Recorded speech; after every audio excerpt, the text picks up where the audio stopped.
Takvimler 27 Ocak 1960 tarihini göstermektedir. Türkiye'nin ilk askeri darbesine daha 4 ay vardır. Ülkenin kaderinin belirleneceği, oldukça sancılı geçen bu zamanlarda, İstanbul'dan kilometrelerce uzakta, Karadeniz'in bağrında bir çocuk dünyaya gelir.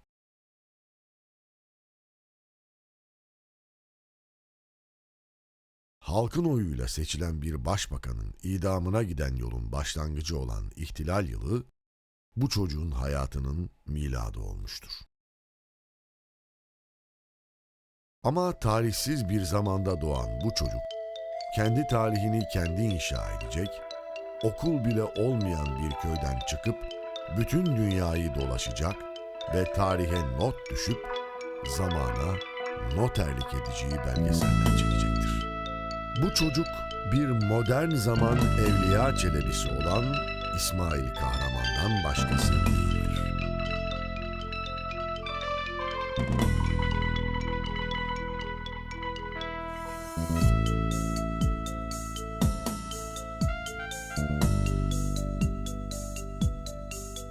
Şimdi hazırsanız Türkiye'de 80 ili gezmiş, dünyada 80'e yakın ülkeye ayak basmış bir belgeselcinin dünyasını keşfedeceğimiz yolculuğumuz başlıyor.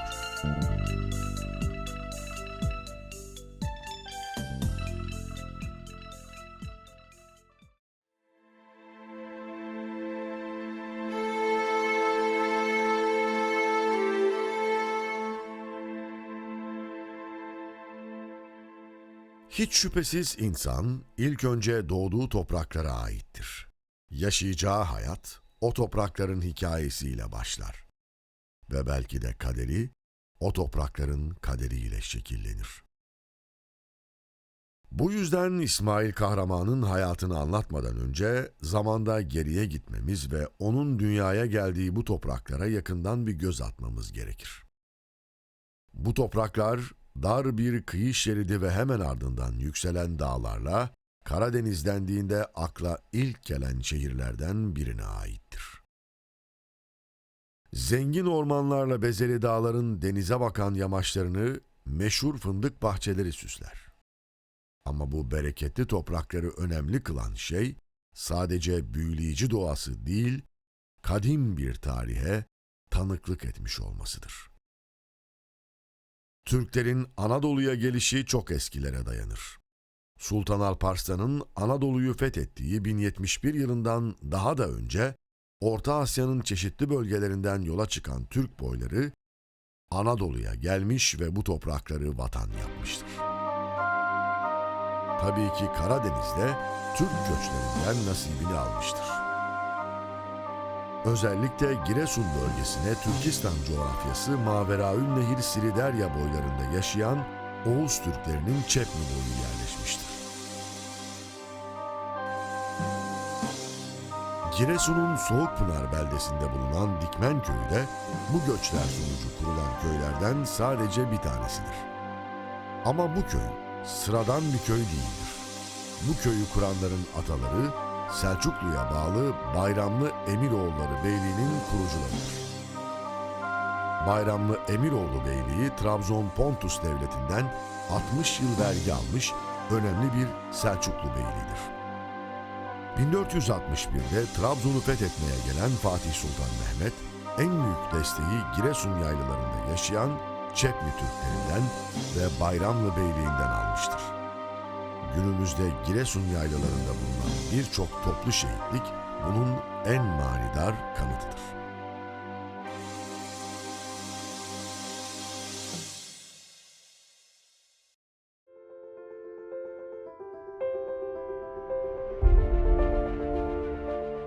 Değerli izleyenlerimiz, tarihin yazıldığı yerde araştırılır diyerek Devralem programı olarak dünya coğrafyasında kültür ve medeniyet tarihimizin izlerini araştırıyoruz. Önemli bir yer, Doğu Karadeniz'e Türkistan medeniyetini taşıyan, Trabzon'un fethinden asırlar önce burada beylik kuran, hatta Osmanlı'dan sadece 2 yıl önce önemli ilk dönem Anadolu Türk beylikleri arasında yer alan Bayramlı Beyliği'nin kurulduğu bölgedeyiz. Mesudiye'deyiz. Birazdan Beyliğin kurulduğu Kaleköy'e gideceğiz.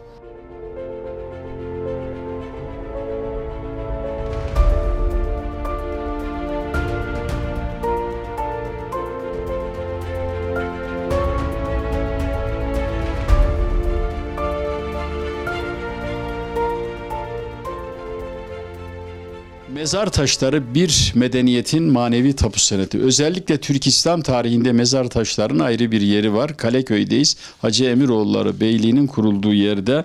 Hacı Emiroğulları Beyliği'nin tarihine de ışık tutan 600 yıldan fazla geçmiş olan bir mezar taşı. Toplu şehitlikle ilgili bilgilerin verildiği mezar taşı.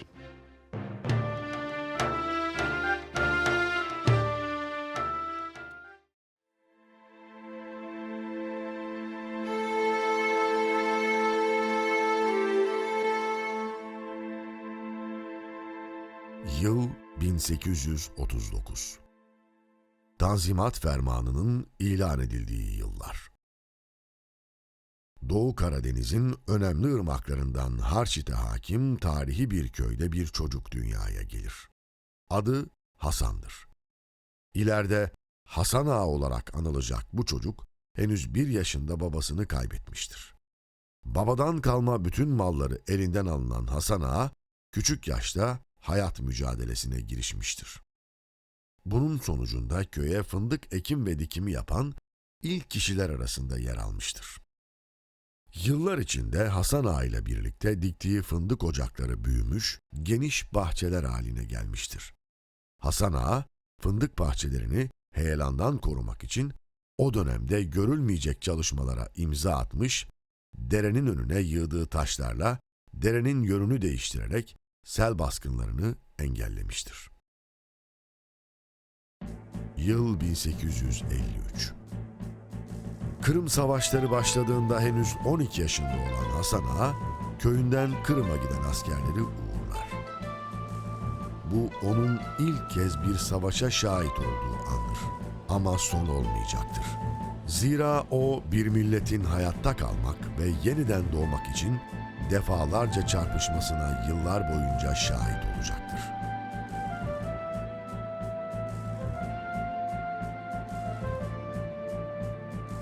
Hiçbir şey Hasan Ağa'yı yıldırmamış, yaşadığı bölgeyi fındık ekimleri, ziraat ve hayvancılık yaparak kalkındırmış, devletine öşür vergisini vererek hizmet etmiştir. Yıl 1860.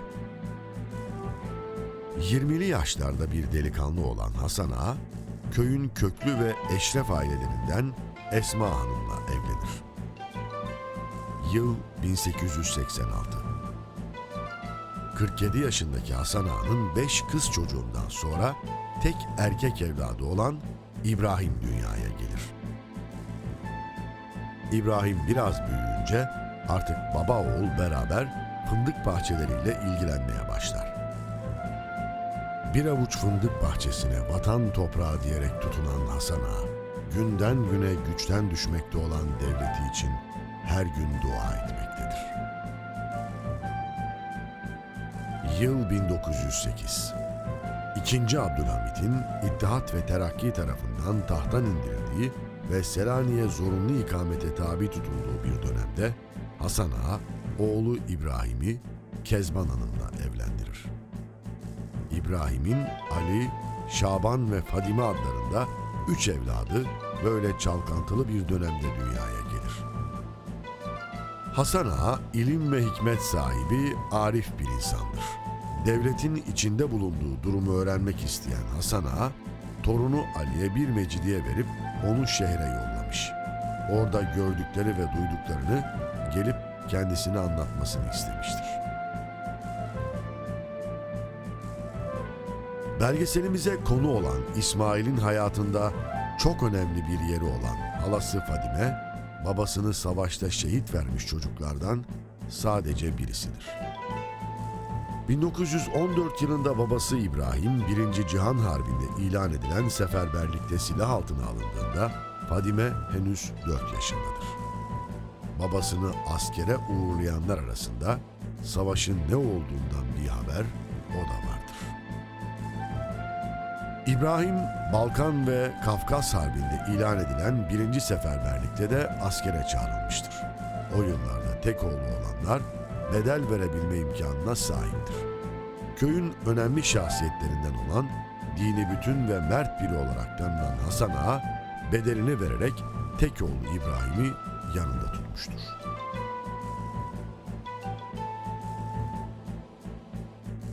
Ama savaş bu toprakları terk etmemekte kararlıdır. 1. Cihan Harbi'nde yeniden seferberlik ilan edildiğinde İbrahim hala evin tek oğludur. Hasan Ağa bu sefer vatan toprağının bedeli olarak 28 yaşındaki oğlunu kendi elleriyle asker ocağına götürüp teslim eder. İbrahim 1. Cihan Harbi'ne giderken ardında 64 yaşında bir baba, 28 yaşında hamile bir eş, yaşları 4 ila 14 arasında değişen 3 çocuk bırakmıştır. İbrahim, vatanı uğruna canını vermeye çoktan razıdır. Giderken gözünün arkasında kalmasının tek sebebi, doğacak 4. çocuğunu bir kere bile olsun göremeyecek olmasıdır. Bu yüzden de tek dileği eşinin erkek evlat dünyaya getirdiğinin müjdesini almaktır. Hatta bunu kendisine müjdeleyenlere bir Osmanlı altın lirası vereceğini bile vaat etmiştir.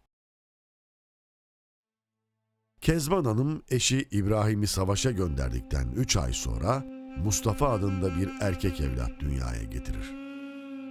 Ama kaderin acı bir cilvesi olsa gerek, İbrahim bunu hiçbir zaman öğrenememiştir. Zira kendisinden bir daha hiç haber alınamamıştır. İsmail, şehit dedesi İbrahim'le ilgili tüm bilgileri halası Fadime'den ve ana karnında yetim kalan babası Mustafa'dan öğrenerek kayıt altına almıştır.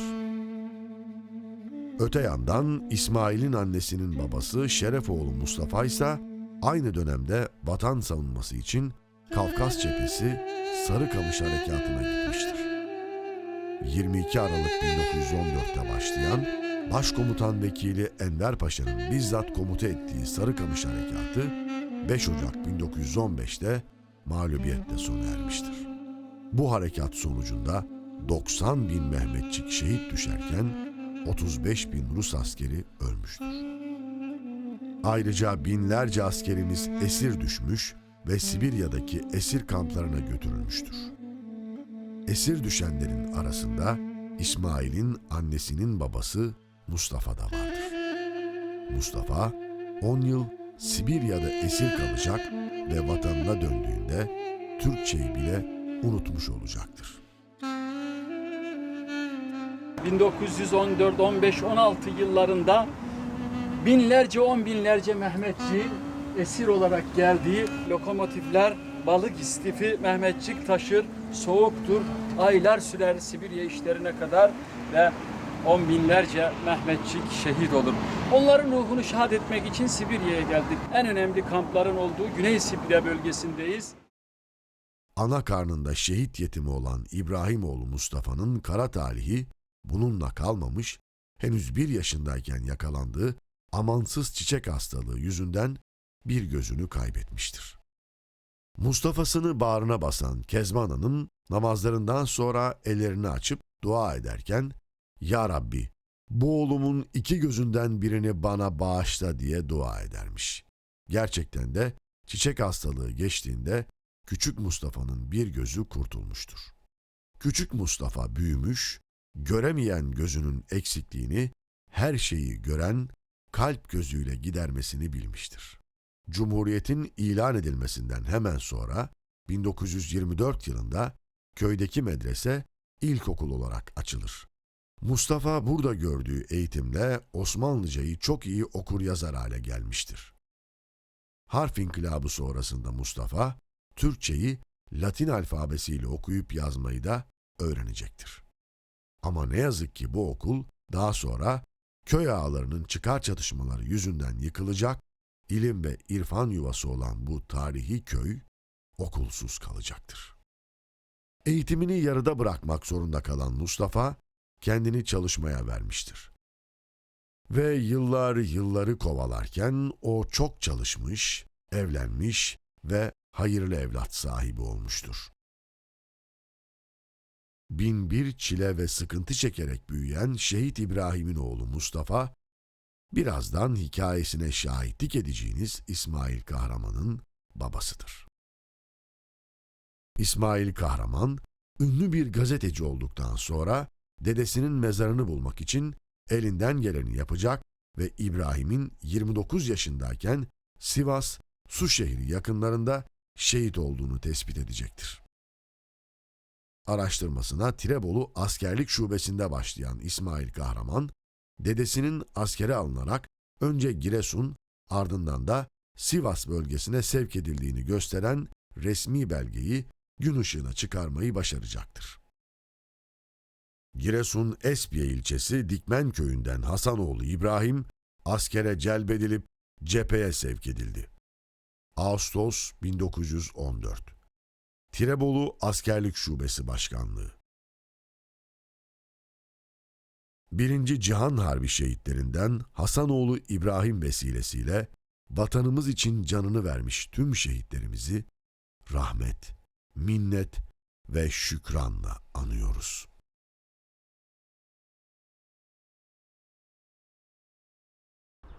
Mezarlar, mezar yerleri medeniyetimizin tapu senedi. Gebze'ye geldiğimde ilk tapulu mülk olarak burayı satın aldım. 1987-88'li yıllar genç bir gazeteci olarak 30 metrelik yere o günün parasıyla ciddi bir bedel ödedim. Çünkü aidiyet duygusu yapmak gerekiyordu. Hem iş yerim hem evim kirada, yeni evlenmiş, imkanlarımız mahdut ama Gebze'de ilk tapulu mülk olarak Gebze mezarlığındaki bulunduğumuz burayı 30 metrekarelik yeri satın aldım. Bu mezarlık yerini ilk satın aldıktan sonra 80'li yılların sonunda bu ağaç önemli. Rahmetli dedemi temsil ediyor o ağaç. Çünkü 1. Cihan Harbi'nde şehit oldu. Nerede şehit olduğunu bilmiyoruz. Giresun Tirebolu ilçesindeki askerlik kayıtlarına baktığımızda Giresun Nesbi ilçesi Dikmen köyünden Hasanoğlu İbrahim askere celbedilip cepheye sevk edildi diyor 1. Cihan Harbi'nde. Çanakkale mi, Yemen mi, Sarıkamış mı tam bilemiyoruz nerede olduğunu. Çanakkale'ye ziyarete gidip belgesel çekerken Çanakkale'den satın aldığım bu ardıç ağacını rahmetli dedem Hasan Kandazoğlu Şehit İbrahim Kahraman'ı temsilen buraya diktim ve bu ağaç büyüyerek devam ediyor. Onun adına da bir anıt yaptık. Artık o bu anıtta ve bu ağaçta yaşıyor. Ön yüzünde 1917 yılı deniyor. Tabii orada kayıtlar tam tutuldu tutulmadı bilmiyoruz. Nerede şehit olduğunu da bilemiyoruz. Sözlü tarihi olarak Anadolu'da ilk Ermeni isyanı 1914-15'lerde Şebin Karahisar'da başlar. Kafkas cephesinin çok önemli yol güzergahıdır Şebin Karahisar ve bedel ödemiştir rahmetli büyük dedem için ama o bedele rağmen artık her taraf karışınca Şebin Karahisar'ı Ermeniler işgal edince her köyden onlarca gönüllü asker toplanır. Onlardan birisi de rahmetli dedemdir. Savaşa gidip dönmeyen 1. Cihan Harbi'nde askere celbedilip cepheye sevk edilen İbrahim dedem, tek evin tek erkek evladı. Onun hatırasını yaşatmak için Yemen'den getirdiğim 1. Cihan Harbi Yemen'de Osmanlı askerlerine ait bir tüfek. Senin adın niye İbrahim? Dedem ölüp Havas'a gittiği için yani geri gelmediği için benim adımı İbrahim takmışlar. İbrahim Kahraman takmışlar. Yani dedemin adını vermişler İbrahim dedemin. Dedem gelmemiş artık.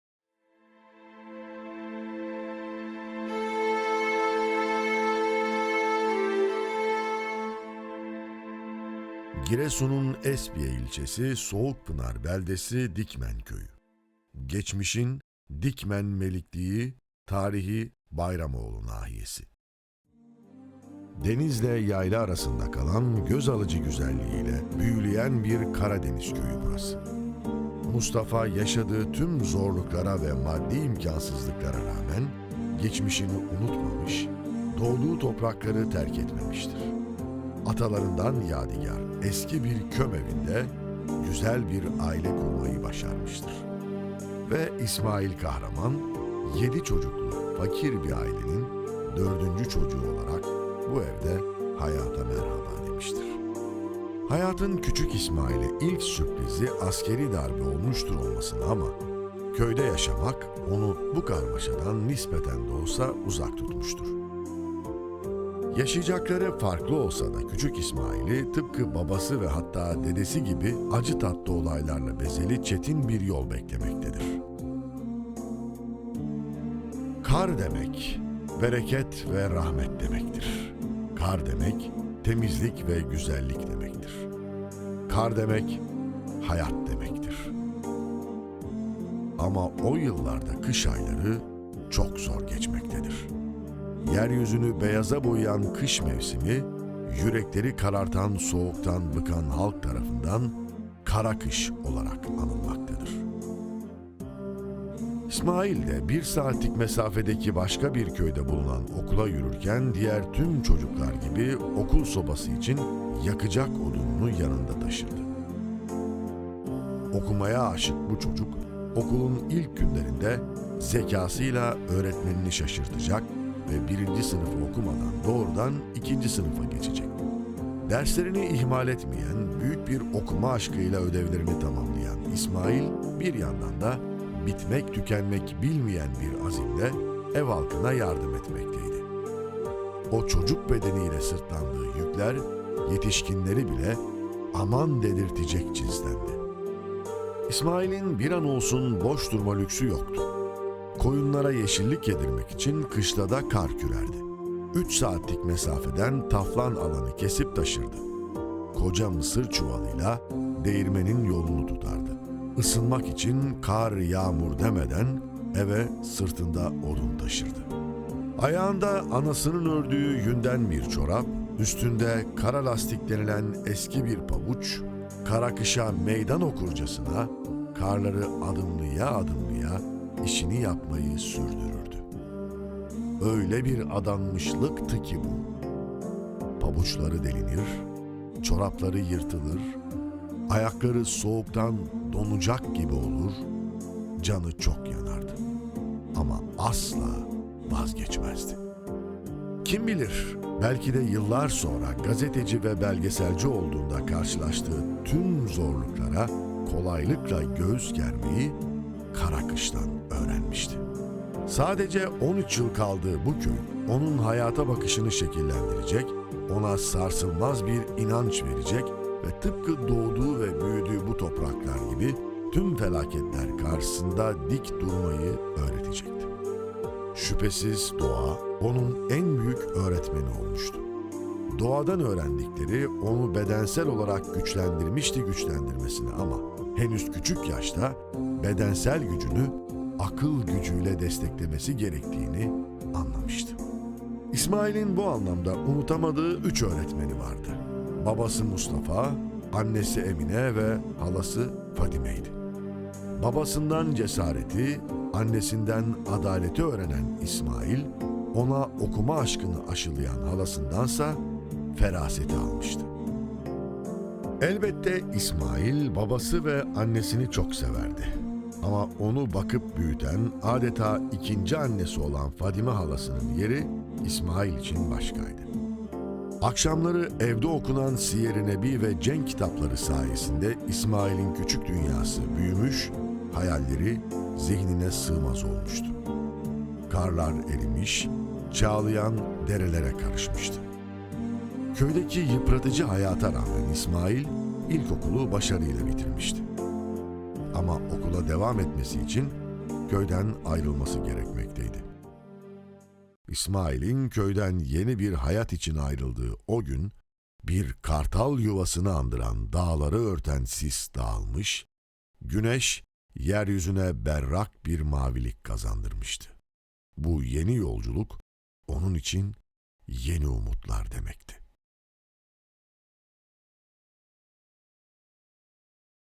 Benim hayatımda çok önemli yere sahip, okumama vesile olan bugün Kültür Bakanlığı'na tescilli İlim Kültür Tarih Araştırmaları Merkezi kütüphanenin de 1967 yılında bana aldığı ilk kitapla kurucusu olan, dua eden rahmetli halam 1997 yılında vefat ettiğinde buraya defnettik ve burada mezarı Çok önemliydi halam benim için. Dua ederdi. Allah'ım seni göklerde gezdirsin, yerlerde uçursun, din reisi yapsın, bilgiler versin, kütüphane sahibi ol diye böyle dualar ederdi. Bana çok büyük hayat dersi vermişti rahmetli halam.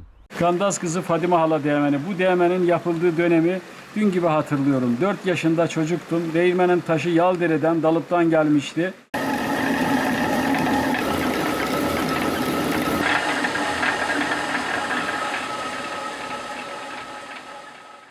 Babam, evet, o ilk gazeteci hocam. Hayatımın en güzel anlarını birlikte geçirdiğimiz o büyük insan rahmetli babam. Sakın ha yapıcı ol, yıkıcı olma. Devletine, milletine hizmet eden bir gazeteci ol diye bana hayat dersi vermişti. 2009 yılında buraya defnettik ve burada onun bir başka vasiyeti vardı. Oğlum, ben nerede ölürsem beni oraya defnedin. Sen bak yurt dışına sağa sola gidiyorsun. Ben öldüğüm gün benim toprağıma ver, cemaatimi benden behizir etme. Ve Mısır'daydım. Gazze savaşları, kara savaşları başlamıştı. Gazeteci olarak gece yarısı haberi öğrenince dedim kardeşime sen defin işlemlerini başlat, ben yetişmeye çalışacağım. Ve saat 12'de buraya geldim, namazını kıldık ve kendim toprağa indirdim. Yalagoba'dayız. Giresun'un Esbiye ilçesine bağlı Soğukpınar beldesinin Yalagoba obasındayız. Gebeş, Receba, Gandaz, Halibrama ve Gandazo Hasan'ın torunu Mustafa ile birlikteyiz. Mustafa Şeref kızı, Gandaz Mustafa'nın eşi Emine Hanım'la birlikteyiz. Evet, bugün burada büyüklerle konuşma yapacağız. Eski obalarla ilgili. Baba bir konuş bakayım. Sen ne zaman obaya çıktın? Haydi. Baba, ne zaman buralara çıktın sen? Kaç yaşında obaya çıktın? Obaya... Kaç yaşında geldin? Yaylaya değil, kaç yaşında değil? 5 yaşımda geldim. Karaderi kaşlarım fermanı yazdırır. Bu ders beni diğer gezdirir. Lokman kim gelse yaramazdır. Yaramı sarmaya dost kendi gelsin. Yaramı sarmaya dost kendi gelsin. Havanın gürültüsü vurdu başıma. Kardeş hayalı geçti karşıma. Kardeş hayalı geçti karşıma.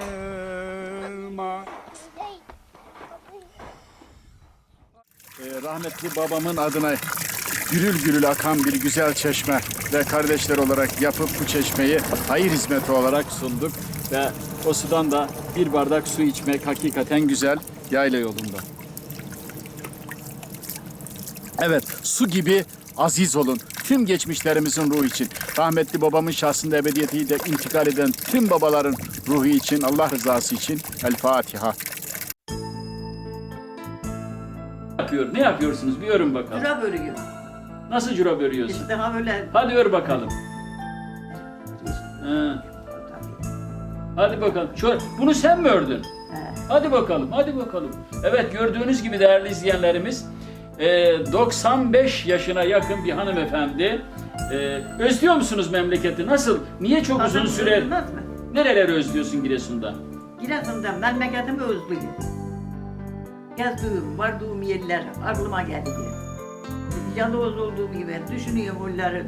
Nereden geçtik, nereden geldik, ne gittik, aklıma geliyor. Nesini özlüyorsun oraların?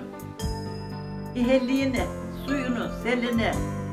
Abla da su getirip içiyorlar, valle. Bu yerlerde de anam içini, suyunu içiyorsun, kana kana.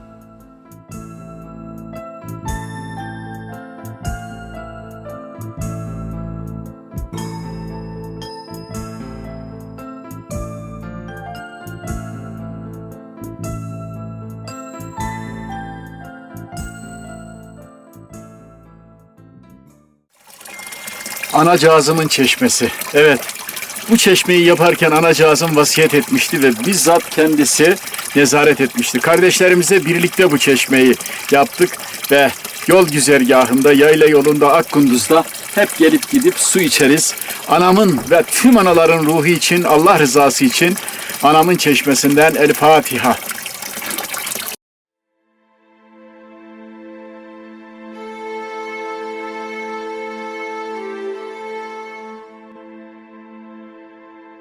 ...1973 yılının sonbahar aylarıydı. Fadime halası İsmail'in okumaya devam etmesini istiyordu. Her fırsatta bunu dile getiriyor, İsmail'i okumaya teşvik ediyordu. Bu ısrarlara dayanamayan babası İsmail'i yanına alıp yola revan olmuştu. Yanlarına aldıkları katırın sırtında yatakları, poşetlerinde birkaç parça kıyafetleriyle baba ve oğul dere yolundan yürümeye başladılar. Fadime hala da onları yalnız bırakmadı. Böylece ilim yoluna çıkan bu 3 kişi yol ne kadar yorucu olsa da baba ve hala oğul için, oğulsa eğitim için bu zorlu yolculuğa ses çıkarmadan katlanıyor. 6 saatin ardından Espiye'ye vardılar. Ama onca yolun ardından kötü bir haber onları bekliyordu. Yatılı okulun kayıtları sona ermişti. Şehirde kalacak yerleri olmadığı için İsmail'in yatılı okula gitmesi şart. Oğlunun üzüldüğünü gören babası başka bir çare buldu. Bir tesadüf, bambaşka tesadüflerin kapısını açacak ve onun daimi istikametini bulmasına sebep olacaktı. Ama o henüz bunu bilmiyordu. İsmail küçük yaşta ilk kez evden ayrılmanın zorluğunu hissetse de okuma aşkından hiçbir şeyi kaybetmemişti. Dini ilimlerin yanında tarih ve siyer dersleri alıyor, Arapça ve Osmanlıca öğreniyordu. Okuma ve öğrenme konusundaki iştahı hocalarını bile şaşırtıyordu. Zaman hızla akıp geçmişti. Bu süre zarfında İsmail sadece zihinsel olarak değil, bedensel olarak da çok olgunlaşmıştı. 7 ay sonra köye gittiğinde köydekiler onu tanıyamamıştı. Artık küçük İsmail kocaman bir delikanlı olmuştu. Espiye'de aldığı eğitimin ardından ilim yolundaki adımları onu Karadeniz'in en büyük şehrine getirecekti. 1975 yılının yine bir sonbahar günü Trabzon'un yolunu tutan İsmail burada eğitimine devam edecek, elinden gelenin fazlasını yaparak hocaları kendine hayran bırakacaktı. Henüz 15 yaşında olan İsmail bir yandan ilim öğrenirken bir yandan da harçlığını çıkarmak için çalışıyordu. Trabzon'da kaldığı yurttan hafta sonları izin alan İsmail o dönemin en önemli fikir dergisi olan Ufuk dergisini sokaklarda satmaya başlamıştı. Ama kısa sürede fark etmişti ki bu iş ona sadece para kazandırmıyordu. Aynı zamanda düşünceleri de değişiyor, şekilleniyor ve büyüyordu. Necip Fazıl'dan Profesör Doktor Osman Turan'a birçok önemli ilim ve fikir adamının yazılarının yayınlandığı dergiyi büyük bir iştahla okuyan İsmail'in düşünce dünyasında büyük fırtınalar kopuyordu. İlk deneme yazısını da yine bu yıllarda Ufuk dergisine gönderecekti. İşte bu an onun gazeteci olmayı kafasına koyduğu ilk andı. Trabzon'daki eğitim hayatından sonra 1976 yılının son aylarında hayallerini süsleyen İstanbul'un yolunu tutmuştu. O tarihlerde Ankara üzerinden otobüsle 24 saat süren İstanbul yolculuğu İsmail için çok heyecanlı geçmişti. İmparatorluklar şehri, kültürler başkenti, der saadet yani mutluluk kapısı İstanbul. 1978 yılına kadar devam eden İstanbul'daki eğitim yılları İsmail'i olgunlaştırmış, her bakımdan geliştirmişti. O günün en geçerli mesleklerinden olan 10 parmak daktilo yazmayı bile büyük bir azimle öğrenmişti. Bu dönemde İsmail'in zihin dünyasında büyük fırtınalar koparacak bir gelişme olacaktı. Ufuk dergisinde yazılarını hayranlıkla okuduğu Necip Fazıl, İsmail'in Ümraniye'de kaldığı yurda gelecek ve buradaki öğrencilere okumanın önemini anlatacaktı. Büyük üstadım, çocuklar, kitap okumak hayatın bir ruhudur, canıdır. Mutlaka okuyun, araştırın, ruh sahibi olun sözleri küçük İsmail'in zihninden hiç çıkmayacaktı. Camileri, sarayları ve tarihi eserleriyle onu büyüleyen bu şehirde geçirdiği 3 yılın sonunda İslami dalda birçok ilmi öğrenmiş, Arapça ve Osmanlıcayı çok iyi okur yazar hale gelmişti. Artık İsmail öğrencilikten eğitimci olmaya, ilk adımını atmaya hazırdı.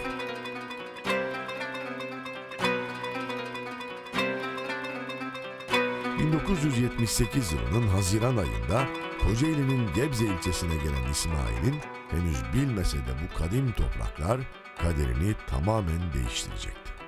Dilerseniz İsmail Kahraman'ın hayatının izini sürmeye devam etmeden önce bu kadim kenti biraz yakından tanıyalım. Giresun'un Esbiye ilçesi, bugünkü Soğukpınar beldesi Dikmen köyündeki okulumuzu hatırladım. Gebze'de torunumu beklerken, şu an torunum buradaki okulda, Roman Çelik İlköğretim Okulu'nda 2. sınıfta okuyor. Onu hatırladım, o günleri hatırladım ve şu an zil çalıyor, onu karşılayacağım. O çocukluk yılları ve her sabah elimizde bir odun, naylon torbada kitaplarımız, 45 dakika yağmurda çamurda okula gidip öğle yemeği yemediğimiz o günler, o okul yıllarımız, ilkokul yıllarımız hiç unutmadık. Şimdi torunum İsmail Arvas adımı taşıyor. Oğlum Emre'nin büyük oğlu ve şu an burada onu karşılayacağız. Onu karşılarken de o çocukluk yıllarımı hatırladım, köyümü hatırladım, geçmişimi hatırladım, ilkokul yıllarımı hatırladım. Şimdi torunumu karşılayacağım, adaşımı karşılayacağım.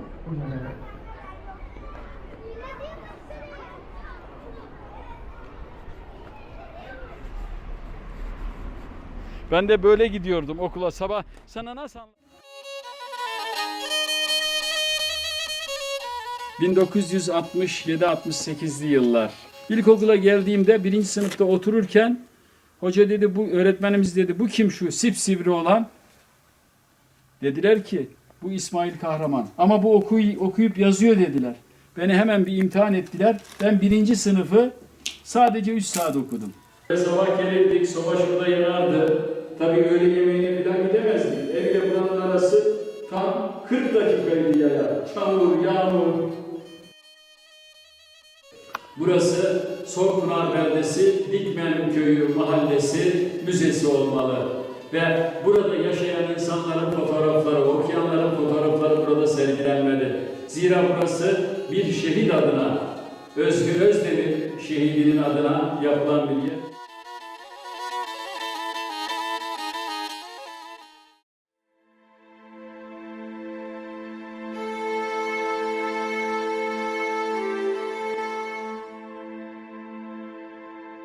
Geçmişten günümüze İstanbul'un Anadolu'yla bağlantısını sağlayan tarihi İpek Yolu kollarını birleştiren önemli bir merkez. Fenikelilere, Asurlulara, Lidyalılara, Romalılara, Bizanslılara, Greklere, Selçuklulara ve Osmanlılara ev sahipliği yapan kadim bir kent. Marmara bölgesinin doğusunda İzmit Körfezi'nin kuzey kesiminde bulunan sanayi, ticaret, bilim, teknoloji, kültür, sanat ve turizm merkezi. Gebze. Bu şehrin tarihinde Kartacalı komutan Hannibal da vardır. Türkistan'dan Bizans'ı fethe gelen Timur Han da. İslam ordularıyla İstanbul'u fethe giden Ebu Eyyub el-Ensari'nin yolu Gebze'den geçmiştir. Fatih Sultan Mehmet'in 1481 yılında Üsküdar'a sancak dikip doğuya sefer yapacağını ilan etmesi üzerine Gebze'deki Hünkar Çayırı'nda otağını kurmuş ve Hakk'ın rahmetine kavuşmuştur. Elbette yolu Gebze'den geçenler bunlarla sınırlı değildir. Gebze tarihine baktığımızda Sultan Orhan Gazi, Malkoçoğlu Mehmet Bey, Çoban Mustafa Paşa, Osman Hamdi Bey ve Mustafa Kemal Atatürk gibi birçok önemli tarihi şahsiyetin ismini görürüz. Tarihi geçmişiyle şaşırtan Gebze, aynı zamanda doğal güzellikler diyarı olarak ziyaretçilerini büyülemeyi başarır. Kalesi, camileri, külliyeleri, kervansarayları ve türbelerinin yanında tabiat parkları, yaylaları, çeşmeleri, bahçeleri ve sahilleriyle tarihin dokusunu yüzyıllardır doğayla iç içe barındırmaktadır.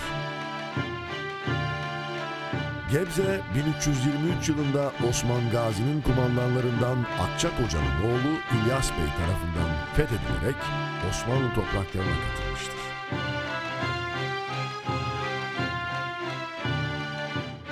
...1918 yılında İngilizler, 1920 yılında ise Yunanlılar tarafından işgal edilen Gebze, düşmandan 12 Ekim 1922 yılında Nurettin Paşa komutasındaki birlik tarafından kurtarılmıştır.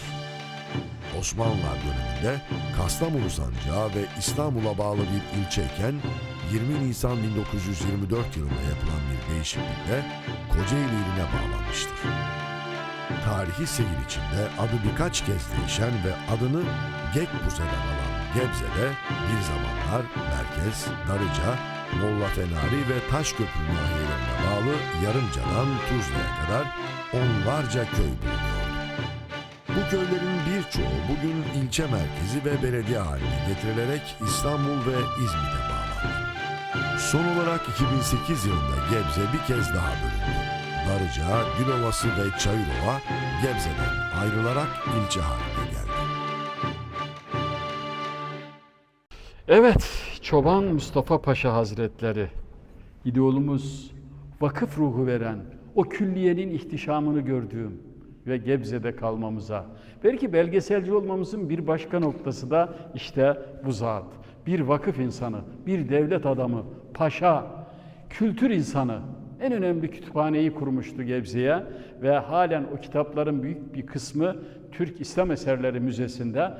Vefa borcumuzu ödemek için ziyaret ediyoruz. Çünkü hayatımızın en önemli parçası Çoban Mustafa Paşa Külliyesi. 1976 yılında ilk kez geldiğimiz 16 yaşında. 1978 yılında Köseler, bölgenin tek ilk yatılı Kur'an kursu olan Köseler Köyü Kur'an kursuna hoca olarak geldiğimiz. Sonra 1982 yılı Haziran ayında artık gazeteci olarak, belgeselci olarak gelip yerleştiğimiz Gebze'nin banisi, kurucusu Çoban Mustafa Paşa Hazretleri. –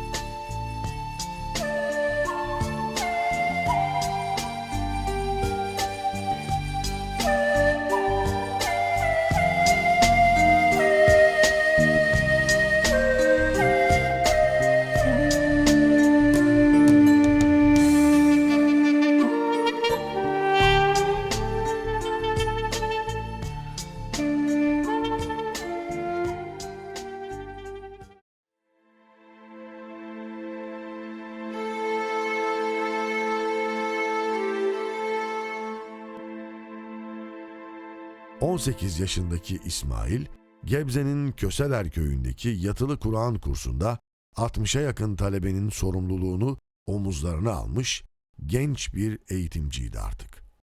İsmail bir yandan talebelerini eğitirken bir yandan da kendi eğitimiyle meşgul olmaktaydı. Okuma ve yazma aşkı hiç bitmeyen İsmail'in hocaları kitaplardı. Evinin bir köşesinde ceviz ağacından küçük bir kitaplığı olan genç eğitimci, ülkenin içinde bulunduğu ortamı anlamaya çalışıyor, sağ-sol çatışmalarına, gençlerin öldürülmelerine, ülkenin adım adım darbeye sürüklenmesine canlı şahitlik yapıyordu. Ama ne olursa olsun işini yapmaktan vazgeçmiyor, talebelerinin eğitimini en iyi şekilde vermeye gayret ediyordu. Fırsat buldukça da Gebze'nin kalbinin attığı Çoban Mustafa Külliyesi'ne uğrayıp ruhunu dinlendirmeyi ihmal etmiyordu. Çoban Mustafa Paşa Külliyesi, Yavuz Sultan Selim ve Kanuni Sultan Süleyman'ın vezirlerinden Çoban Mustafa Paşa'nın emriyle 16. yüzyılda yaptırılmış eşsiz bir dünya mirasıdır. Türk süsleme sanatının tüm özelliklerini bünyesinde barındırmasının yanında Memlük tarzı süslemeleriyle de dikkat çeken bu külliye, cami, medrese, kervansaray, türbe, paşa odaları, hankah, bimarhane, han, hamam, imarethane, kütüphane, su kuyusu ve şadırvan gibi yapılarıyla adeta tarihi bir şehir minyatürünü oluşturur. Doğru mudur bilinmez ama derler ki, Çoban Mustafa Paşa Külliyesi'nin şadırvanından akan suyu içenler Gebze'ye yerleşip kalırlarmış. Gebze'nin merkezine her gelindiğinde mutlaka uğradığı bu yerde İsmail tarihi ıhlamur ağacının altında oturup külliyenin huzur veren atmosferiyle hülyalara dalardı. Buradan ayrılmadan önce de şadırvandan akan buz gibi suyu bir veda niyetine kana kana içerdi. Ama bu suyun tarih boyunca birçok önemli şahsiyetin geldiği bu topraklara yerleşmesine, burada iş kurmasına vesile olacağını nereden bilebilirdi ki? Gebze'de geçirdiği 2 yıl su gibi akıp geçmiş, Gebze aşkı İsmail'in kalbine nakş olmuştu. Artık kararını vermişti. Onu doyuran bu topraklarda yepyeni bir hayat kuracaktı. Tabii önce vatan borcunu ödemeliydi. İsmail Kahraman'ın hayatının önemli noktaları adeta darbelerle kesiliyordu. Doğumu 1960 darbesinin olduğu yıl olmuştu. Öğrencilik yıllarında 1970 muhtırasına şahitlik yapmıştı. Şimdi de askerliği bir başka darbeye, 12 Eylül 1980 darbesine denk geliyordu. Gebze'den ayrılıp önce Deniz Kuvvetleri Komutanlığı'nın İzmir Poligon'daki Acemi Birliği'ne giden İsmail, ardından Deniz Kuvvetleri Komutanlığı'nın İstanbul Boğazı'ndaki Seyir Hidrografi ve Oşinografi Dairesi Başkanlığı'nda vatani görevini yapmaya başladı. Genç Bahriyeli, basın ve halkla ilişkiler bölümünde ikmal katiper olarak denizcilikle ilgili basın bültenlerini hazırlıyordu. Ama görevi bununla bitmiyordu. Aynı zamanda internet ve faksın olmadığı o yıllarda hazırladığı bültenleri TRT, Anadolu Ajansı ve diğer gazetelere elden götürüp dağıtıyordu. Bu bültenleri hazırlarken çok şey öğrenen İsmail, araştırmacı gazeteciliğe dair ilk tohumları burada ekmişti.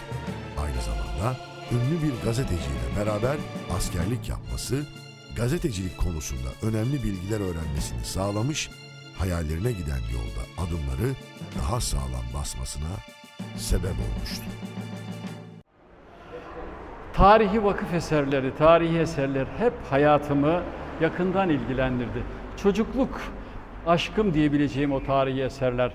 1976 yılının sonları, Eylül veya Ekim ayı, Kasım da olabilir. Buraya gelmiştim ilk kez İstanbul'da okurken ve burada şadırvandan su içmiştim. Yine içelim. Buradan su içenler yeniden buraya gelir diye bir söz var. Değil buraya gelmek, hayatımız hep burada oldu. Orada suyu içtikten sonra böyle dumanlı, sisli bir gündü. Sonbaharın kışa karıştığı günler, hiç unutmuyorum. Bu ağaç aynen ağaç ama biraz dalı budağı vardı. Bu ağaca şöyle müthiş bir şekilde bakmıştım. Çünkü Karadenizliydim ben. Karadeniz'de bu ağaç olmaz, yetişmez. Farklı bir ağaç ve asırlara meydan okuyan, geçmişin canlı şahidi bu ağacı seyrettikten sonra da hiç unutmuyorum, burada ikindi namazımızı kılıp şurada, aynen burada 1976 yılının o sonbaharı kışa bağlayacak aylarda, Eylül-Ekim oturmuş derin derin hem bu tarihi eseri hem bu külliyeyi, bu ağaçları ve özellikle bu ağacı yakından seyretmiştik.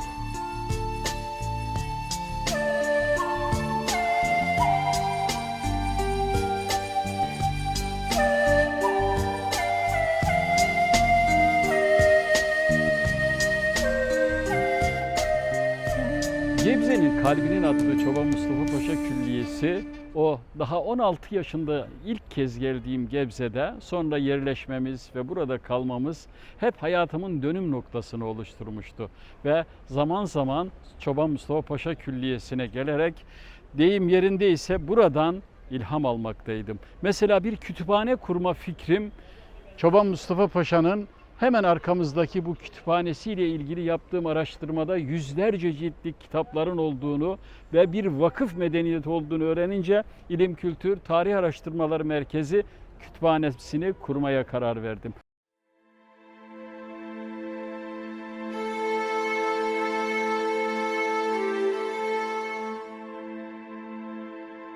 ...1982 yılında yeniden Gebze'ye dönen İsmail, hiç vakit kaybetmeden kendi hikayesini kurmak için kolları sıvadı. Ama bu işin düşündüğü kadar kolay olmadığını çok geçmeden fark edecekti. Sorumluluklar ve evi geçindirmek için gereken maddi külfet, İsmail'in gazete kurma hayalini şimdilik ertelemesine sebep olacaktı.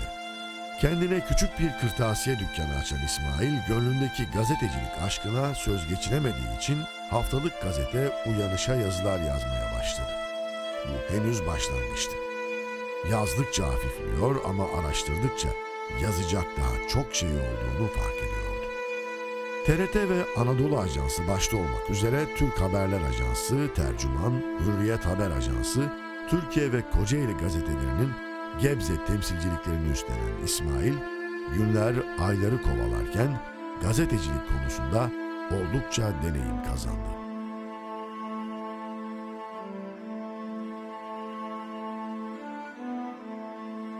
Günün 15 saatini çalışmakla geçiren, mesleki çalışmalar için sürekli seyahat eden İsmail, gazetecilik mesleğinde ilerlemeye devam etti. Yaptığı çalışmalar takdir ediliyor, yazdığı haberler ödüllendiriliyordu. Dönemin siyasi liderlerinin dikkatini çekecek bir başarıya imza atarken, kimsenin ulaşamayacağı isimlerle röportajlar yapmayı başarıyordu. İsmail Kahraman adı yavaş yavaş tüm Kocaeli basınında bilinen bir markaya dönüşüyordu. İsmail Kahraman başarıya giden yolda basamakları birer birer çıkarken 1984 yılının 15 Eylül ayında Ankara'nın Nallıhan ilçesi Yeşilyurt köyünden Gebze'de oturan Koçak ailesinin damadı oldu. Artık aile reisi olan İsmail Kahraman çocukları ve ailesine zaman ayırmayı ihmal etmiyor, her yıl bir ay boyunca ata dede memleketi olan 13 yaşında ayrıldığı Giresun Espiye ilçesi Dikmen köyüne mutlaka gidiyordu. Her başarılı erkeğin arkasında başarılı bir kadın vardır sözü kuşkusuz onlar için de geçerliydi. Zira o her koşulda çalışmalarını sürdürürken vefakar eşi Mücahede Hanım çocukların eğitiminden sağlığına her türlü sorun ve ihtiyaçlarıyla bizzat ilgileniyordu. 2 senelik yoğun çalışmanın sonucunda İsmail Kahraman artık kendi gazetesini kurmanın vaktinin geldiğini anlamıştı. İşte bu sebeple 1984 yılı İsmail Kahraman için bir milat niteliği taşıyordu. Artık Gebze onun için her şey olmuş, hayatı Gebze ile bütünleşmişti. Bu yüzden gazetenin isminin de Gebze Gazetesi olmasına karar vermişti. Gazetenin kuruluşunda birçok maddi ve teknik zorlukla mücadele eden İsmail Kahraman, Gebze'de o dönemde matbaa olmadığı için gazeteyi bastırmak için birkaç yıl boyunca İzmit'e gidip gelmek zorunda kalmıştı. Ama bu zorluk onu yıldırmamış, adeta evladı gibi gördüğü gazeteyi layıkıyla Gebze halkına ulaştırmak için var gücüyle çalışmaya devam etmişti. İsmail Kahraman, gazetecilik konusundaki ilk öğüdünü mesleğine sıkı sıkı sarıldığını görüp onunla gurur duyan babasından alacaktı. Bak oğlum, gazetecilik çok zor ve sorumluluk isteyen bir meslek. Bir yazın, bir haberin, bir fotoğrafın ev yıkar, cinayet işletir, iş adamını iflas ettirir, karı kocayı düşman eder. Oğlum, çok dikkat et. Hep yapıcı ol, yıkıcı olma. Eleştirilerini yol göstererek yap. doğruluktan ve dürüstlükten ayrılma. İsmail Kahraman, babasının bu vasiyet ve nasihatini gazetecilik ilkesi olarak benimseyecek, bundan sonraki hayatında en sert eleştirilerinde bile yıkıcı olmaktan kaçınacaktı. 1984'te gazete kurmasıyla başlayan yayıncılık serüveni 1993 yılında Gebze FM radyosunu kurmasıyla devam edecekti. Dergiler yayınlayacak, gönül coğrafyamızla ilgili araştırma yazıları yazacak ve alanında benzeri olmayan kitaplara imza atacaktı. Ve derken gazetecilikten sonra gönlüne bir başka aşk düşecekti. Belgeselcilik. Hele bu Gebze gibi küçük şehirlerde matbaa bulmak mümkün değildi. Onun için biz İzmit'te basıyorduk ve bu el pedalı ama pedallı makineler de vardı. Bunda kartvizit, fatura türü şeyler basılıyordu. Gazetenin kartları basılıyordu ama bunun biraz daha yaygın şekli el pedalında gazeteler elde veriliyor, işte çekiliyor. Sonra motorlu el pedallar, hurufatları da bunun bugün bilgisayarlar burada ve ilk gazetenin bilgisayara geçtiği dönemler, çıktılar, daktilo, elektrikli daktilo burada ve daktiloda haberlerimiz yazılıyor. Entertip diye kurşun potası olan sıcaklıkta işte pota tabiri, matris tabiri, her harf bakırdan matrisler vardı. Müthiş bir teknoloji. Entertip, lunatip çok önemli cihazlardı. O gazeteler orada diziliyordu. İşte İzmit'te gazeteye başladı. Gebze'de Uyanış gazetesi vardı.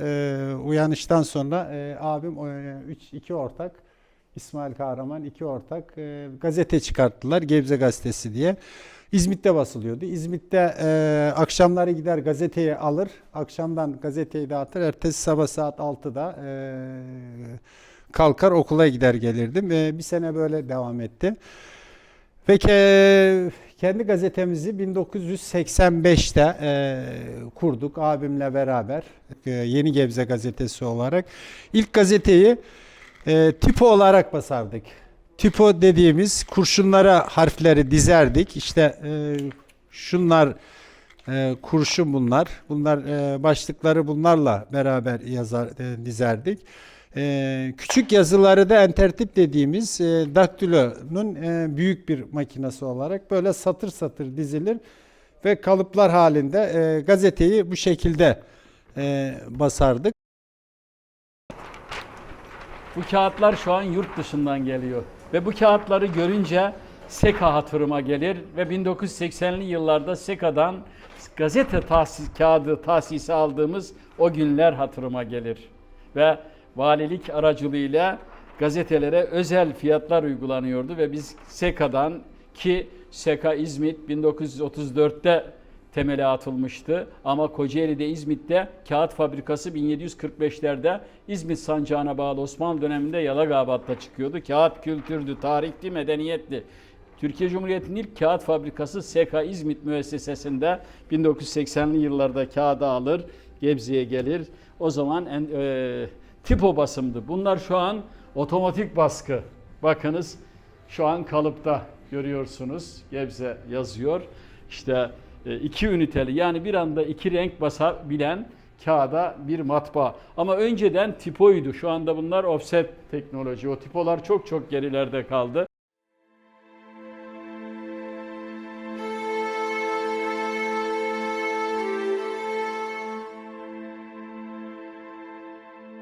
Günlerden bir gün İsmail Kahraman televizyonda bir belgesel gördü. Tarihi İpek Yolu üzerindeki şehirleri ekranlara taşıyan Japon-Çin ortak yapımı İpek Yolu belgeseli İsmail Kahraman'ı derinden etkileyecek, belgeselci olmasında önemli bir mihenk taşı olacaktı. TRT'de yayınlanan Dünyada Türk Vakıf Medeniyeti belgeseliyle tanıştığındaysa gitmek istediği yolu nihayet bulacaktı. Kendi medeniyetimizi, kendi kültürümüzü, kendi dünyamızı, kendi coğrafyamızı belgeselleştirerek gelecek kuşaklara aktarmak artık onun bu hayattaki en büyük amacıydı. Kafasına koymuştu. Belgeselci olacaktı. Ama nasıl? Ekipmanları nereden bulacaktı? Çekimleri nasıl yapacaktı? Başlangıçta hiçbir şey bilmese de bunu yapabileceğine gönülden inanmaktaydı. Bu inançla her gün kendini geliştirmek için ciddi bir çalışma ve araştırma yapmaya başladı. Belgesel çekecekse bunu kendi yoluyla yapması gerektiğini biliyordu. Zaten bu yol onu diğer belgeselcilerden ayırıyordu.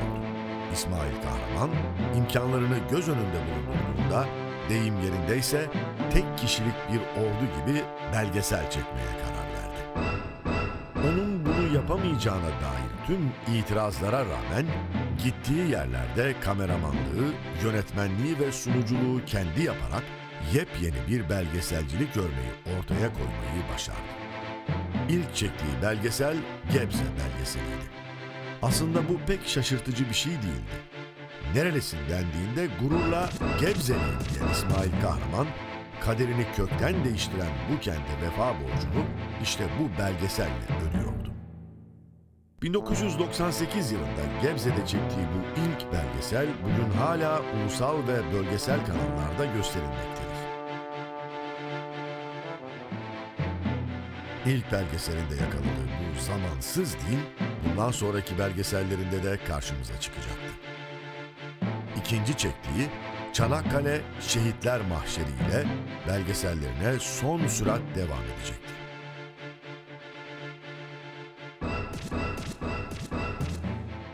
Yaklaşık 300 kez yurt dışına seyretmiş, 80 ülke gezmiş. Aslında biz devre alem değil de seyri alem bile denilebilecek bir kişi, bir kişilik. Tarih, kültür, coğrafyamızdaki izler, şehitliklerimiz, Osmanlı medeniyetini araştıran, Çanakkale şehitlerimizi, 90 bin şehidimizi aslında ilk gündemimize taşıyan, gündemimize getiren, ahd-ı vefayı sağlayan bir kişi diyebilirim. Birinci Cihan Harbi şehidi dedesi İbrahim ve Sibirya'daki esir kalan Sarıkamış gazisi annesinin babası Mustafa dedesinin hayatını araştırmak için çıktığı yolda hazırladığı Cebeli Tarık'tan Çin Seddi'ne şehitliklerimiz belgeseli onun bu konudaki mihenk taşı olacaktı.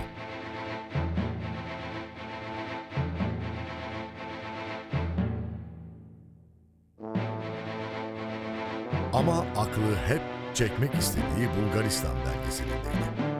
Bulgaristan'ın yeri İsmail Kahraman için ayrıydı. Zira Todor Zhivkov döneminde dünyada Türk Vakıf Medeniyeti belgeselinin Bulgaristan çekimlerine izin verilmemişti. İşte o günlerde İsmail Kahraman, Bulgaristan'da bu belgeseli çekeceğine dair kendi kendine söz vermişti. Todor Zhivkov görevinden çekildi. Sovyetler Birliği dağıldı. Sosyalist yönetim çöktüğü için artık izin almak daha kolaydı. İsmail Kahraman şimdi tam fırsatı olduğunu biliyordu. Türkiye Dışişleri Bakanlığı ve Bulgaristan Kültür Bakanlığı'ndan izin alarak kendi imkanlarıyla Bulgaristan'ın yolunu tuttu. Yaklaşık 2 hafta boyunca Bulgaristan'da Osmanlı Türk eserlerini tek tek görüntüledi. Yine zamansız bir eser ortaya koymuştu. O günden sonra İsmail Kahraman durdurak bilmeden dünyayı gezmeye devam etti. Uzak Doğu'dan Afrika'ya, Kafkaslardan Sibirya'ya, Avrupa'dan Amerika'ya, Balkanlardan Orta Doğu'ya birçok ülkeye gidip belgesel çekimleri yaptı. İsmail Kahraman'ın yıllar önce yaptığı belgeseller bugün hala başta TGRT Belgesel TV olmak üzere birçok televizyon kanalında Devre Alem adıyla izleyiciyle buluşmaya devam etmektedir. İlim, Kültür, Tarih Araştırmaları Merkezi Kütüphanemiz. 50 yıllık gazetecilik birikimimizde dünyanın dört bir tarafına gittiğimizde sadece dijital ortamdaki kasetlerimiz değil, kitaplar topladık, bilgiler topladık, çektiğimiz fotoğraflar. Artık bunlar bize ait değildir dedik.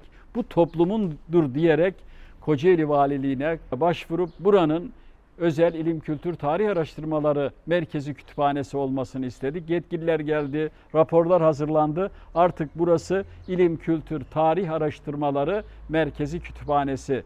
20 bine yakın süreli süresiz yayınlar, kitaplar, binlerce saat belgesel görüntü, 10 binlerce fotoğraflar, bilgiler artık devlet ve milletimizin burada hizmetinde. Binlerce kitabımızın yer aldığı bölüm burası. Şöyle lambaları da yakalım bir taraftan. Çünkü hatıralarımız, her şeyimiz burası.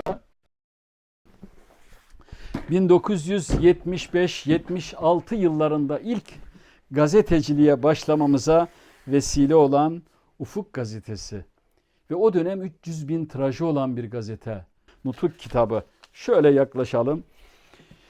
1927 basımı Atatürk'ün 1919'da Samsun'a çıkarak 1335 yılı senesinin Mayıs'ının 19. günü diye başlayan Osmanlıca Türkçesiyle yazılmış bu kitap orijinali bir değerli dostumuz tarafından buraya bağışlandı. Bunun Servet-i Fünun akımı liselerde halen okutulur. Servet-i Fünuncular diye. İşte Servet-i Fünun dergisinin orijinal nüshası Servet-i Fünun. Servet-i Fünun'da yer alan bir fotoğraf ve o dönemin fikir akımları. Dönem Sultan Abdülhamit Han dönemi ve Sultan Abdülhamit Han Sahih Buhari, Kur'an-ı Kerim'den sonra en muteber hadis kitabıdır.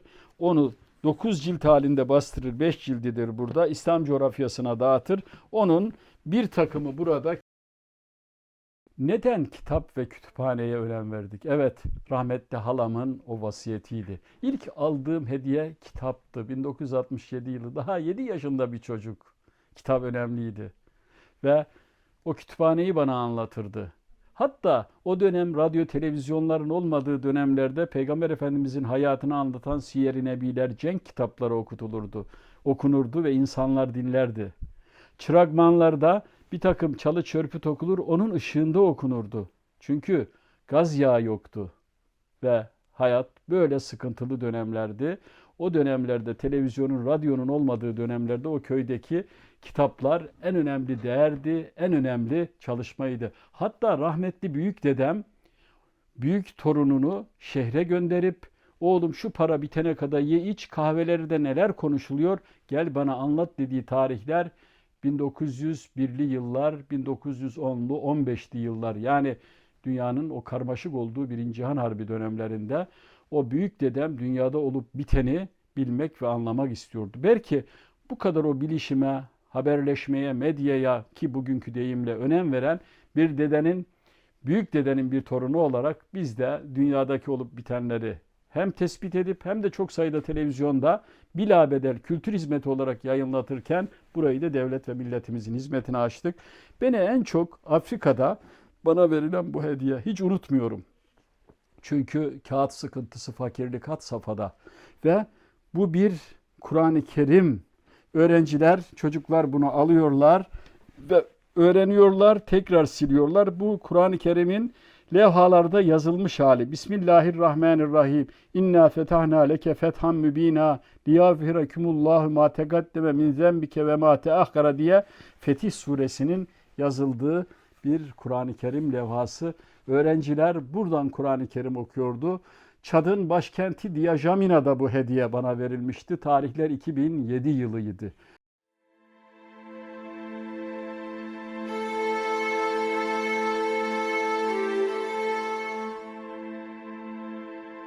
İsmail Kahraman dünyayı karış karış gezip belgeseller çekerken okumayı da hiçbir zaman ihmal etmemiştir. Üstelik iyi bir okur olmakla kalmamış, okuma aşkını daha üst bir seviyeye taşımak için elinden geleni yapmıştır.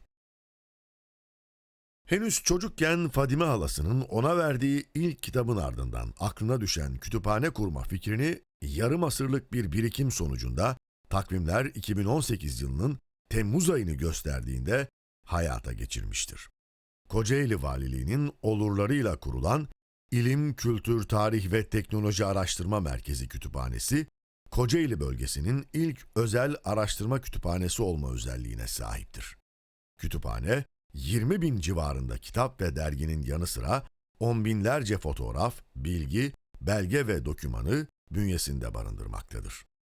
tek bir karesinin bile kaybolmasından endişe ettiği için çektiği görüntüleri kütüphanesinde arşivleyen İsmail Kahraman, bu arşivin ondan sonra da devam etmesi için üzerine titrediği kütüphanesini vakıf sermayesi olarak ortaya koyup eşi ve çocuklarıyla birlikte bir aile vakfı olan İKTAV Vakfı'nı kurar. Peki vakıf nedir? Arapça bir sözcük olan vakf, sözcük anlamıyla durdurma, hareketsiz bırakma gibi anlamlara gelse de tamamen verme anlamını da içerir. Vakıf, İslam hukukundan sırf Allah rızası için bir malın, bir servetin bir amaca yönelik ihtiyaç içinde bulunan kimselere faydalanmaları için sunulan müesseselerin adıdır. Osmanlı sosyal ve ekonomik yapısında vakıfların önemi büyüktür. Zira vakıflar özel mülk olsalar da gördükleri fonksiyon itibariyle birer kamu kurumu niteliğindedir. Bu bakımdan vakıflar sosyal yapının da belirleyicisi durumundadır. Tarihi bir belgede geçen şu ifade vakıfların önemini en güzel şekilde anlatır. Osmanlı Devleti sınırları içinde vakıflar sayesinde bir adam vakıf bir evde doğar. Vakıf beşikte uyur, vakıf mallarından yer ve içer, vakıf kitaplarından okur, vakıf bir medresede hocalık yapar, vakıf idaresinden ücretini alır, öldüğü zaman vakıf bir tabuta konur ve vakıf bir mezarlığa gömülürdü. Anadolu topraklarında karşımıza çıkan ilk vakıf, Malazgirt Zaferi'nden yıllar önce 1048 yılında Erzurum'un Pasinler ilçesinde kurulmuştur. Bu ilk vakıftan sonra vakıflar Anadolu'da hızla yaygınlaşıp önemli hale gelmiştir. Bunda Peygamberimiz Hazreti Muhammed sallallahu aleyhi ve sellemin hadis-i şeriflerinin payı büyüktür. Bunlar içinde en yol gösterici olansa şüphesiz şu hadis-i şeriftir. İnsanların en hayırlısı, insanlara faydalı olandır. Malın en hayırlısı, Allah yolunda harcanandır. Vakfın en hayırlısı da, insanların en çok duydukları ihtiyacı karşılayandır.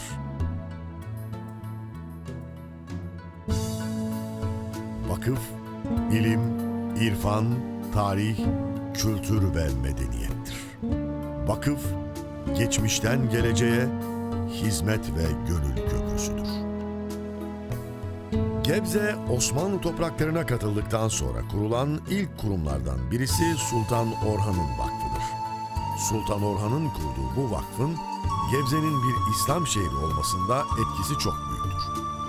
Osmanlı dönemi boyunca Gazi Çoban Mustafa Paşa Vakfı başta olmak üzere Gebze'de çok sayıda vakıf kurulmuştur. Bu vakıflar arasında Akçakocaoğlu İlyas Bey Vakfı, Mehter Sinan Vakfı, Dergâh-ı Mualla Yeniçerilerinin Para Vakfı, Sultan Orhan Vakfı, Kadı Fazlullah Efendi Vakfı, Kutbettin Çelebi ve Seydi Çelebi bin Kemalettin Vakfı, Kutbettin bin İsmail bin Hoca Fazlullah Vakfı, Fenarizade Vakfı ve Gemiciler Vakfı gibi birçok vakfın ismi sayılabilir. İşte Gebze'deki bu köklü vakıf tarihinin modern bir mirasçısı olan İKTAV Vakfı, araştırma merkezi, kütüphanesi ve medya kuruluşlarıyla İsmail Kahraman'ın öncülüğünde kültür ve medeniyet tarihimizin izini sürmeye devam etmektedir. Gazeteciliğe ve belgeselciliğe ömrünü vakfeden İsmail Kahraman, ebedi olarak yaşamak ve yaşatmak gayesiyle çalışmalarına devam eden bir vakıf insanıdır artık ve durmaya hiç niyeti yok gibidir. Gündemin nabzını tuttuğu yazılar yazmaya, tarihin izini sürdüğü belgeseller çekmeye ve vakıf bilincini insanlara aşılamaya çalıştığı projeler üretmeye ilk günkü heyecanla devam etmektedir.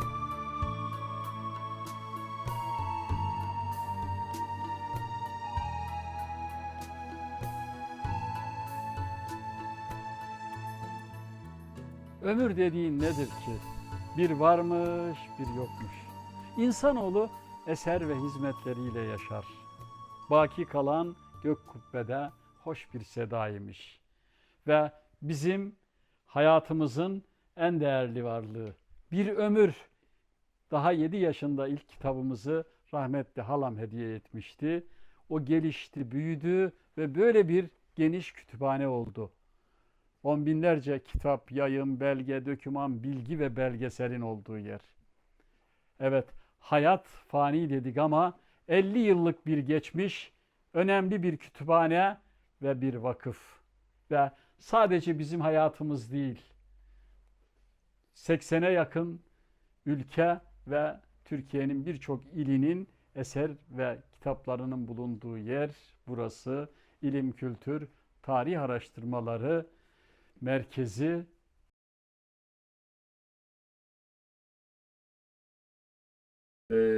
Büyük deden önemli bir kereste tüccarı, o yaylalara gittin ya sen. Yaylalardaki dağlardan keresteleri dereye indirip dereden su gücüyle şehre götürüyorlar. Orada satıyorlar. Kimsenin kerestesi, tomruğu kimseye katılmasın diye şakır şakır mühürlüyorlar. Ha, bu Koçboynuzu Giresun'un Esbiye ilçesi Dikmen köyü, tarihi Bayramoğlu nahiyesindeki Kandazoğlu Hasan Ağa'nın mührü.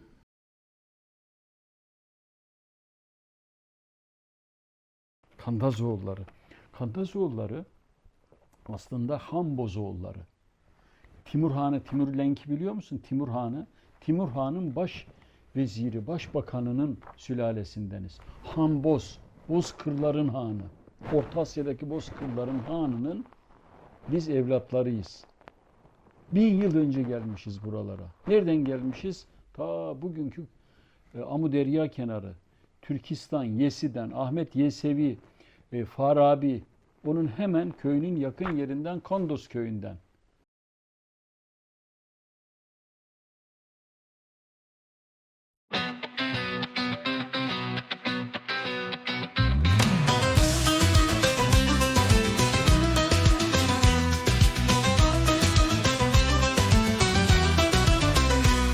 O çok özel bir insan, önceliği hep vatan, heyecanla iş yapan, koşup duran kahraman.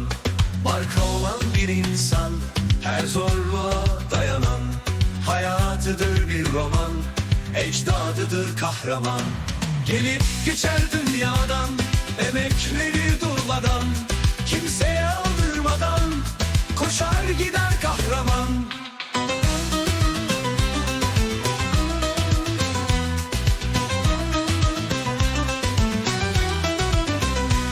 Kitapla yatıp kalkan, gönlünde dolu iman, yoludur ilim irfan, işte budur kahraman.